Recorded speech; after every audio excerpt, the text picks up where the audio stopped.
जंगलમાં રહજે આમ आदिवासी जंगल रखवाला रे।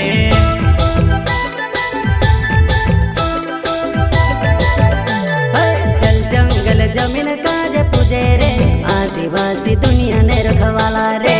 बाप देव खतरी काज पूजे रे आदिवासी सबसे निराला रे।